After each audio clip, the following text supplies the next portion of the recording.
हरे कृष्णा, राधे राधे। माघ माह महत्तम 8वां अध्याय। यमदूत कहने लगा कि तुमने बड़ी सुंदरता वार्ता पूछी है। यद्यपि मैं परिधान हूँ, फिर भी तुम्हारे सहने वंश अपनी बुद्धि के अनुसार बतलाता हूँ। जो प्राणी काया, वाचा और मानसा से कभी दूसरों को दुख नहीं देते, वे यमलोक नहीं जाते। हिंसा करने वाले वेद, यज्ञ, तप और दान से भी उत्तम गति को नहीं पाते। अहिंसा सबसे बड़ा धर्म, तप और दान ऋषियों ने बताया है। जो मनुष्य जल या पृथ्वी पर रहने वाले जीवों को अपने भोजन के लिए मारते हैं, वे कालसूत्र नामक नरक में पड़ते हैं और वहां पर अपना मांस खाते हैं और रक्त पीप पान करते हैं तथा पीप की कीच में उनको कीड़े काटते हैं।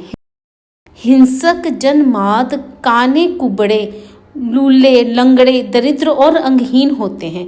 इस कारण इस लोक तथा परलोक में सुख की इच्छा करने वालों को काया, वाचा तथा मन से में दूसरों के द्रोह नहीं करना चाहिए। जो हिंसा नहीं करते उनको किसी प्रकार का भय नहीं होता।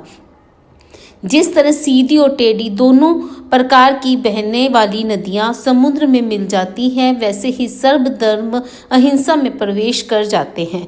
ब्रह्मचारी, गृहस्थ और वानप्रस्थी तथा यति सभी अपने अपने धर्म का पालन करने और जितेंद्रिय रहने में ब्रह्मलोक को प्राप्त करते हैं। जो जलाशय आदि बनाते हैं और सदैव 5 यज्ञ करते हैं, वे यमपुरी में नहीं जाते। जो इंद्रियों के वशीभूत नहीं हैं, वेदवादी और नित्य ही अग्नि अर्थात हवन आदि का पूजन करते हैं, वे स्वर्ग को जाते हैं। युद्ध भूमि में जो शूरवीर मर जाते हैं, वह सूर्यलोक को प्राप्त होते हैं। जो अनाथ, स्त्री शरण में आए हुए तथा ब्राह्मण की रक्षा के लिए प्राण देते हैं, वे कभी स्वर्ग नहीं लौटते। जो मनुष्य लूले, लंगड़े, वृद्ध, अनाथ और गरीबों का पालन करते हैं, वे भी स्वर्ग में जाते हैं। जो मनुष्य गौओं के लिए पानी का आश्रय करते हैं तथा कुआं, तालाब, बावड़ी बनवाते हैं, वे सदैव स्वर्ग में निवास करते हैं। जैसे जैसे जीव इनमें पानी पीते हैं, वैसे वैसे उनका धन बढ़ता है। जल से ही मनुष्य के प्राण हैं, इसलिए जो प्याऊ आदि लगवाते हैं, वे अक्षय स्वर्ग को प्राप्त होते हैं। बड़े बड़े यज्ञ भी ये फल नहीं देते जो अधिक छाया वाले वृक्ष मार्ग में लगाने से देते हैं। जो मनुष्य वृक्ष रोपण करता है, वह सदैव दानी, यज्ञ करने वाला होता है। जो अच्छे फल और अच्छी काया वाले मार्ग में वृक्षों को कटवाता है, वह नरकगामी होता है। मनुष्य तुलसी का पौधा लगाने वाला सब पापों से छूट जाता है। जिस घर में तुलसी वन है, वह घर तीर्थ के समान है और उस घर में कभी यमदूत नहीं आते। तुलसी की सुगंध से पितरों का चित्त आनंदित हो जाता है और वे विमान में बैठकर विष्णु लोक को जाते हैं।